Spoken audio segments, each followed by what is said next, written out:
కేంద్రంలో బీజేపీ ప్రభుత్వం తెచ్చిన 4 లేబర్ కోడ్లను రద్దు చేయాలని విద్యుత్ సవరణ చట్టం 2025 వీబీజీ రామ్జీ చట్టం విత్తన సవరణ బిల్లు ఎల్ఐసీలో 100% విదేశీ పెట్టుబడిని అనుమతించడం లాంటి ప్రమాదకర నిర్ణయాలను ఉపసంహరించుకోవాలని డిమాండ్ చేస్తూ కార్మిక ప్రజా రైతు వ్యతిరేక విధానాలను వెనక్కి తీసుకోవాలని కోరుతూ ఫిబ్రవరి 12న జరిగే దేశవ్యాప్త సార్వత్రిక సమ్మెలో కార్మిక వర్గం మొత్తం పాల్గొని జయప్రదం చేయాలని కోరుతూ ఐఐఎఫ్టీయూ ఆధ్వర్యంలో ఈరోజు గోదావరి కని 2A ఇంక్లైన్ వద్ద కార్మికులను కలుస్తూ సమ్మె ప్రచారం చేయడం జరిగింది.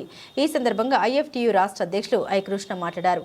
కేంద్రంలోని బీజేపీ ప్రభుత్వం కార్మిక సంఘాలు కార్మిక చట్టాలు లేని దేశంగా మార్చాలని, కార్మికుల్ని నిరాధారులను చేసి పెట్టుబడిదారులు, పారిశ్రామికవేత్తలు, కార్పొరేట్లకు అనుగుణంగా మార్పులు తీసుకొచ్చారని అన్నారు. వీరోచితంగా పోరాడి ప్రాణత్యాగాలతో సాధించుకున్న 29 చట్టాలను రద్దు చేసి వాటి స్థానంలో 4 లేబర్ కోడ్లను తీసుకొస్తుందని అన్నారు. కావున కేంద్ర ప్రభుత్వం కార్మిక వ్యతిరేక కార్పొరేట్ అనుకూల విధానాన్ని ఉపసంహరించుకునేలా కార్మిక వర్గం ప్రతిఘటనకు పూనుకోవాలని కార్మిక వర్గానికి ఐ కృష్ణ పిలుపునిచ్చారు. ఈ సమ్మె ప్రచార కార్యక్రమంలో ఐఎఫ్టీయూ రాష్ట్ర జిల్లా నాయకులు ఈ నరేష్, ఈదునూరి రామకృష్ణ, ఐ రాజేశం, ఎస్ ప్రసాద్, ఎడ్ల రవికుమార్ తదితరులు పాల్గొన్నారు.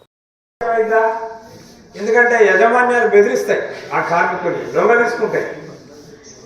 అట్లా ఏమైందంటే కాన్స్టిట్యూషన్లో ఉండదు, లేబర్ కోర్టుకు పోయేది, ట్రిబ్యునల్కి పోయేది, ఇప్పుడు అవన్నీ ఉండేవి. ఎందుకంటే అవన్నీ నిర్వీర్యమై ఆ డిపార్ట్మెంట్గా రద్దు చేసేటువంటిగా పరిస్థితి వచ్చేది. ఇక మన పరిస్థితులు ఎవరు చెప్పుకుంటాం? ఎవరు తీరువాలి? యజమాని తీరుస్తాడా? తీరువాడు. మళ్ళీ ప్రజల నుంచి, కార్మికుల నుంచి తిరుగుబాట్లు, ఉద్యమాలు అనేటువంటివి కూడా తథ్యం. మరి ఇవన్నీ ప్రభుత్వాలు ఎందుకు ఆలోచిస్తలేవు?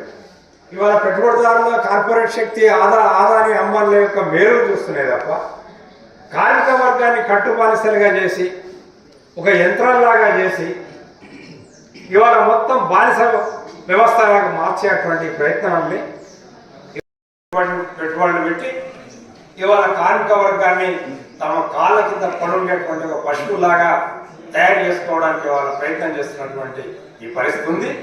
దీనికి వ్యతిరేకంగా దేశంలో ఉన్నటువంటి అన్ని కార్మిక సంఘాలు కూడా ఒకటే గత 5 సంవత్సరాల నుంచి కూడా దేశవ్యాప్తంగా అనేక ఆందోళనలు, అనేక ఉద్యమాలు నిర్వహించింది. చివరికి రేపు ఫిబ్రవరి 12న దేశవ్యాప్త సమ్మెకు పిలుపునివ్వడం జరిగింది. ఒకరోజు టోకెన్ సమ్మె. మన సింగరేణిలో కూడా అనేక సమస్యలు ఉన్నాయి. సింగరేణిలో కూడా గుర్తింపు కార్మిక సంఘం కార్పొరేటివ్ అయిపోయింది. ఇవాళ ఫిబ్రవరి 12 సమ్మె అనేటువంటిది మన భవిష్యత్తుకు సంబంధించినటువంటి పాత చట్టాలు పునరుద్ధరించబడాలి. ఈ 44 చట్టాలు ఉంటేనే మన హక్కులు మనం కాపాడుకోగలుగుతాం. కేంద్రం తీసుకొచ్చినటువంటి ఈ 4 లేబర్ కోడ్స్కు వ్యతిరేకంగా రేపు దేశవ్యాప్తంగా కార్మిక వర్గం గుర్తించబోతుంది. కనుక సింగరేణి కార్మికులు కూడా, సింగరేణిలో ఉన్నటువంటి అన్ని కార్మిక సంఘాలు కూడా ముక్త కంఠంతో డిమాండ్ చేస్తున్నాయి కేంద్ర ప్రభుత్వాన్ని. ఖచ్చితంగా మన కార్మికులుగా మన చట్టాలు దాటుదాం. ఆ ఒకరోజు సమ్మెలో మనం అందరం పాల్గొందాం.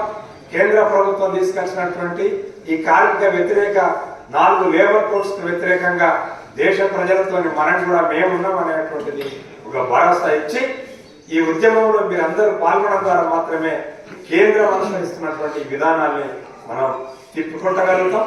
మనం ఈ సమ్మెలో చేయనట్టయితే ఇవాళ యజమానులకు లేదా ప్రభుత్వాలకు చాలా ఉత్సాహం వస్తుంది. ఎందుకంటే మా మాటనే వింటున్నారు కార్మికులంతా, ప్రజలంతా.